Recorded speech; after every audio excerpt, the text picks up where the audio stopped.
No final do século XV na Europa, começou a era das grandes descobertas geográficas, que deu origem a várias potências coloniais: a espanhola, a francesa, a portuguesa e a britânica. Um pouco mais tarde, o jovem Estado russo também iniciou sua expansão, embora não marítima, mas terrestre. Cossacos e servidores partiram para o leste para conquistar a Sibéria. Em menos de 200 anos, a Rússia anexou vastos territórios, do Ural até as margens do próprio Oceano Pacífico. Naturalmente, aqueles que na historiografia russa são orgulhosamente chamados de pioneiros não chegavam a um lugar vazio. Desde tempos imemoriais, a Sibéria era habitada por dezenas de diferentes tribos e povos, cada um com seu próprio modo de vida e tradições. A historiografia russa, anteriormente soviética, insiste em chamar a conquista da Sibéria de anexação, como se fossem apenas os desprezíveis colonizadores ocidentais que massacraram e cometeram genocídio contra as populações indígenas de suas colônias, enquanto com a Sibéria tudo teria sido diferente. Os povos que viviam lá supostamente aceitavam pacificamente e de boa vontade o domínio da Rússia, onde os aguardavam bem-estar e prosperidade. Tudo isso, é claro, é besteira. A população indígena da Sibéria via os russos como conquistadores e ofereceu uma resistência feroz a eles, que em alguns lugares continuou por muito tempo. Neste episódio, vamos falar sobre os povos indígenas da Sibéria e do extremo norte, sua vida, modo de viver e costumes. Você também vai saber sobre a luta dos povos da Sibéria contra os invasores russos e o destino deles após a conquista da Sibéria por Moscou. Meu nome é Semyon e declaro aberta a sessão Como Viviam. Vamos começar.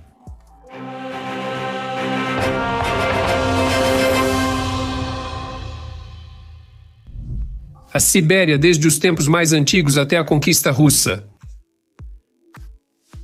O povoamento da Sibéria começou ainda no período do Paleolítico Inicial, após o fim da Era Glacial. As vastas extensões da Sibéria foram povoadas por povos vindos da Ásia Central, pertencentes à raça mongoloide. Todos eles viviam em uma organização social baseada em clãs e tribos. No final do primeiro milênio antes da nossa era, o sul da Sibéria tornou-se parte do vasto e poderoso estado dos Xiongnu, que desempenhou um papel importante na história de muitos povos da Eurásia. Após sua desintegração, uma parte significativa dos Xiongnu migrou para o oeste, recebendo na Europa o nome de Hunos. Na Alta Idade Média, no leste da Eurásia, surgiu um poderoso estado chamado Kaganato Turco, que no auge de seu poder controlava vastos territórios desde a China até as fronteiras orientais do Império Bizantino. Em sua composição estavam incluídas as terras do sul da Sibéria, Transbaikal, região do Altai e a região do Yenisei. Graças a isso, a língua e a escrita turca se espalharam pela região, iniciando a formação dos povos turcos de língua Altai, Tuvana, Kirguiz e Chortsi. O Kaganato turco foi destruído em 745 por tribos guerreiras dos uigures. No início do século XIII, os povos do sul da Sibéria ficaram sob o domínio do Império Mongol. Pode-se dizer que as terras da Sibéria foram sua primeira conquista. Na verdade, é preciso notar que os siberianos não ofereceram uma resistência séria aos mongóis e alguns povos reconheceram imediatamente o domínio dos conquistadores. Apenas os Krylias do Yenisei, os turquisos, deram uma resposta digna aos mongóis. Após a desintegração da Horda de Ouro, surgiu o Kanato da Sibéria em seus territórios da Sibéria Ocidental. A maioria da população era composta por tártaros, enquanto os povos conquistados, Khanty, Mansi, Nenets e outros, pagavam tributo ao Khan em peles. Também vale acrescentar que o Kanato da Sibéria era uma formação política extremamente instável, onde rebeliões e guerras internas surgiam regularmente. No momento da chegada dos russos, quase todos os povos da Sibéria viviam em uma estrutura comunitária tribal. A estatalidade, embora bastante frágil, existia apenas entre os tártaros. No processo de transição para o feudalismo estavam os Mansi, com seus 4 principados, e os Khanty, que haviam formado 6 alianças tribais no Baixo Obi. Como viviam os povos indígenas da Sibéria? Antes do início da expansão russa, viviam em todo o vasto território da Sibéria apenas 200 mil pessoas. A principal característica da região era a grande diversidade étnica de sua população. As tribos variavam de 2 a 40 mil pessoas, e o povoamento ocorria principalmente ao longo das margens dos rios. O nível de desenvolvimento de cada povo dependia, em primeiro lugar, das condições naturais e climáticas em que vivia. Habitantes da tundra migravam pela costa com renas, montando acampamentos temporários.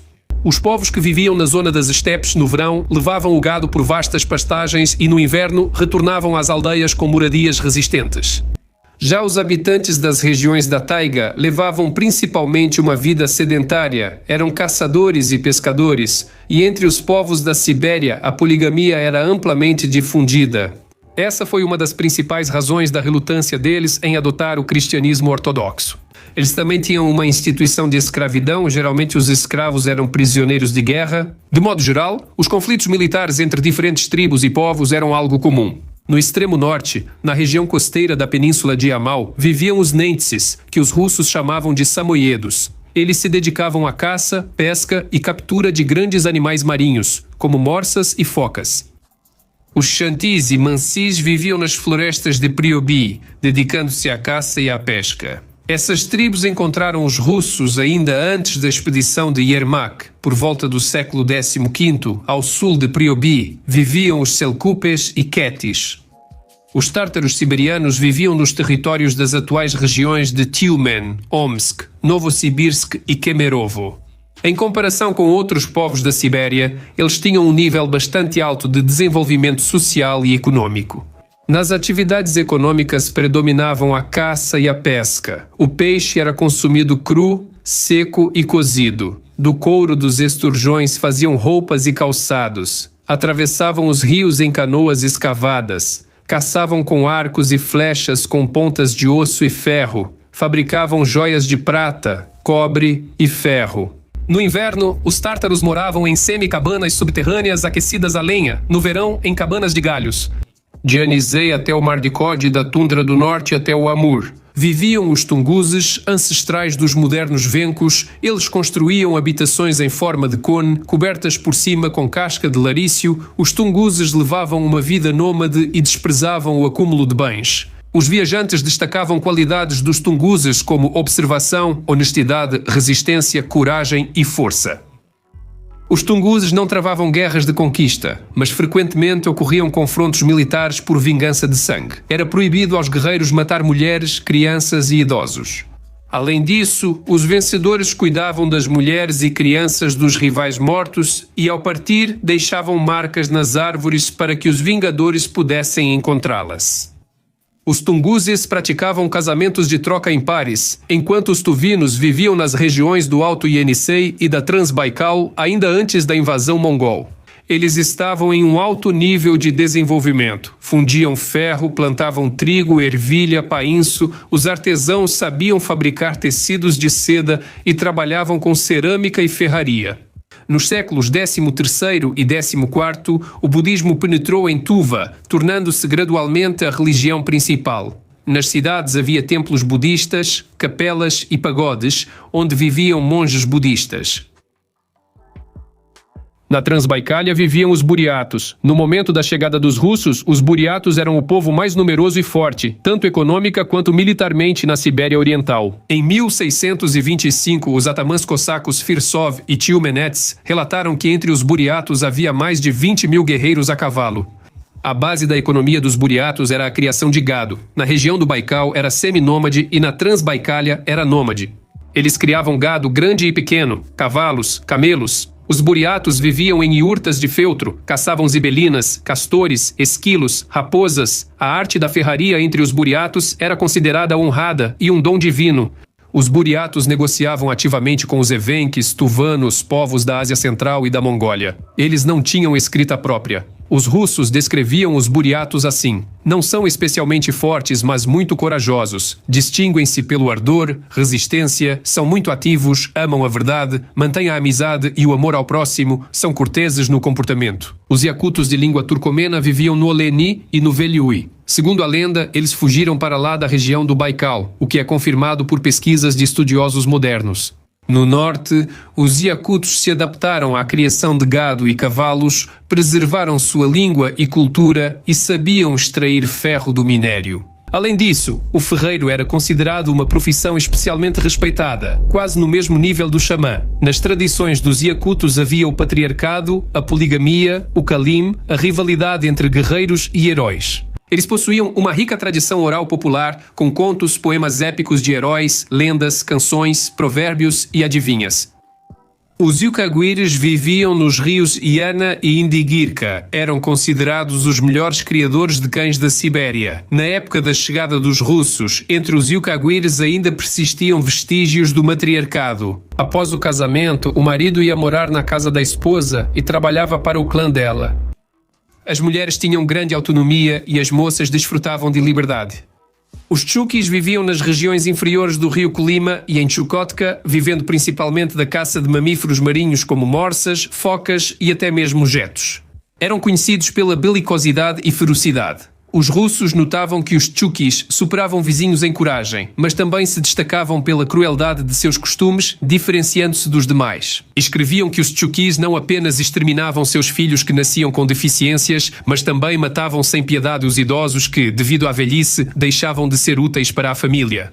De modo geral, os povos indígenas da Sibéria aprenderam a viver onde quase não existem condições para a vida. Na luta teimosa e interminável contra a natureza, eles aperfeiçoaram seus utensílios, roupas, armas e equipamentos, aprendendo a usar quase 100% dos recursos ao seu redor. Até a tenda, que parece simples e primitiva à primeira vista, é na verdade uma obra-prima da engenharia ideal para as difíceis condições do norte.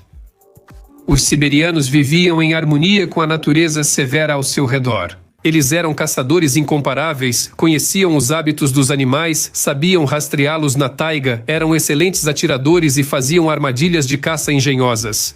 Mas, ao mesmo tempo, nunca matavam animais por diversão, nem exterminavam todos os animais indiscriminadamente. No geral, os habitantes nativos da Sibéria impressionavam os colonizadores russos por sua simplicidade e honestidade. Tatichev escreveu sobre os siberianos nativos que, por natureza, eles são justos e humildes. Juramentos de crimes, roubos, enganos e coisas do tipo são muito raros entre eles. E se algo assim acontece, é apenas com aqueles que viveram muito tempo com os russos e aprenderam com eles o xamanismo e os xamãs. A esmagadora maioria dos habitantes nativos da Sibéria eram pagãos. Eles praticavam o xamanismo. Esse é um dos sistemas religiosos mais antigos cuja essência é a animação da natureza ao redor. Em outras palavras, os siberianos acreditavam que nosso mundo está cheio de espíritos, tanto bons quanto maus. Era preciso pedir ajuda aos espíritos bons e saber se proteger dos maus. O principal intermediário entre o mundo dos humanos e o dos espíritos era o xamã, que podia se comunicar com os espíritos entrando em estado de transe. As funções dos xamãs eram extremamente amplas. Eles curavam, faziam partos, previam o futuro e influenciavam o clima. Para realizar os rituais, os xamãs possuíam atributos sagrados, tambores, máscaras e cajados. O xamanismo sobreviveu na Sibéria até os dias de hoje, embora o governo soviético tenha lutado ferozmente contra ele. A maioria dos xamãs foi fuzilada ou desapareceu em campos de concentração. As tradições mais desenvolvidas do xamanismo estavam entre os buriatos. Eles tinham até escolas especiais que formavam xamãs. Aliás, os colonos russos nunca duvidaram do poder dos xamãs. Os povos da Sibéria também tinham suas próprias divindades, e seus panteões eram bastante extensos. A hierarquia dessas divindades era instável e o culto a elas não seguia formas rituais fixas. O corpo terreno da divindade era considerado o ídolo, que era colocado em santuários ou levado consigo durante viagens. Os ídolos eram adorados e recebiam oferendas. Se a divindade não atendesse aos pedidos, poderia ser despedaçada e queimada. Os povos indígenas da Sibéria também acreditavam em animais sagrados como o urso, o alce, o cervo e o corvo. A anexação da Sibéria. Tradicionalmente, considera-se que o processo de colonização da Sibéria começou com a expedição de Yermak contra o Kanato da Sibéria em 1581, embora mercadores russos já atravessassem os Urais muito antes de Yermak, atraídos principalmente pelas peles, ou mercadoria macia, que eram extremamente valorizadas. A expedição de Yermak se destaca por ter sido uma guerra dos russos contra um estado na Sibéria. Depois disso, iniciou-se uma conquista semelhante às dos espanhóis na América Central e do Sul. Curiosamente, a expedição de Yermak foi inicialmente uma iniciativa privada, financiada pelos comerciantes Stroganov. No início, o governo central russo se distanciou completamente dessa empreitada, mas quando ela teve sucesso, Moscou rapidamente tomou posse das novas terras. É importante entender por que os russos foram para o leste. O Estado russo não precisava muito das terras da Sibéria, já que apenas uma pequena parte delas era adequada para a agricultura. O czar de Moscou só se interessava pelos recursos que podiam ser extraídos dos novos territórios. Em primeiro lugar, as mesmas peles, além de tipos valiosos de peixe, presas de morsa, gordura de foca e prata. Mais tarde, Mikhail Lomonosov expressou essa abordagem com muita precisão. A Rússia crescerá com a Sibéria. Em outras palavras, a metrópole tira recursos da colônia sem praticamente dar nada em troca. Se falarmos dos simples conquistadores russos, eles não eram movidos pelo romantismo ou pelo desejo de descobrir novas terras, mas sim pela simples sede de lucro. Nesse aspecto, eles pouco se diferenciavam de seus colegas espanhóis ou britânicos. Essa motivação levava ao saque desenfreado da população local, o que, naturalmente, provocava uma reação em resposta. Após a derrota do Kanato da Sibéria, os russos lutaram por muito tempo contra os kirguizes do Ienisei, subjugavam os entes e os yakutos, faziam expedições contra os buriatos. Quase todo o século XVII foi marcado por revoltas na Sibéria, causadas por extorsões e abusos cometidos pelos militares da época, por assim dizer. No entanto, a página mais marcante e pouco conhecida das conquistas da Sibéria é, sem dúvida, a Guerra Russo-Chukotka, que foi acompanhada por um terrível genocídio e uma vingança igualmente brutal por esse genocídio. O início dela é considerado o ano de 1727. Na verdade, foi a continuação de conflitos entre russos e tchukchis que já ocorriam desde meados do século XVII. No final do reinado de Pedro I, 2 fortes destacamentos de cossacos foram enviados para Chukotka para obrigar seus habitantes a pagar tributo. Yasak. As tropas russas usaram a tática da terra arrasada, exterminando todos os membros da tribo rebelde, mas isso só endureceu ainda mais os Chukchis. No final, os destacamentos punitivos foram derrotados, mas as hostilidades continuaram por mais 50 anos. No final das contas, o governo russo decidiu que seria muito mais barato isentar os Chukchis dos impostos do que financiar uma guerra do outro lado do mundo. Assim, os Chukchis mantiveram sua independência e, pelos 100 anos seguintes, tiveram o status oficial de um povo não totalmente subjugado. Mas, falando sobre a colonização russa da Sibéria, o resultado desse tipo de anexação foi o desaparecimento de muitos povos. Um processo que continua acontecendo até hoje. Por exemplo, hoje em dia, os Khanty representam 1,2% da população do distrito autônomo de Khanty-Mansi e os Mansi são ainda menos, apenas 0,7%. E isso apesar de até 60% do petróleo russo ser extraído em suas terras ancestrais. Os descendentes de orgulhosos guerreiros e caçadores estão se mudando para as cidades, esquecendo sua língua e costumes. Algumas palavras para finalizar. A anexação das terras da Sibéria foi um ponto de virada na história da Rússia. Foi justamente graças aos recursos desses novos territórios que ela se tornou um verdadeiro império e, por vários séculos, transformou-se em um importante jogador geopolítico. No entanto, isso não trouxe felicidade nem prosperidade para os povos indígenas da Sibéria, que continuou sendo uma colônia da qual a metrópole simplesmente extrai recursos.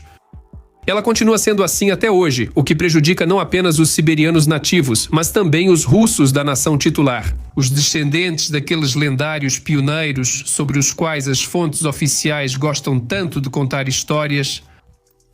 Bom, por hoje é só, nos vemos no próximo episódio, até mais.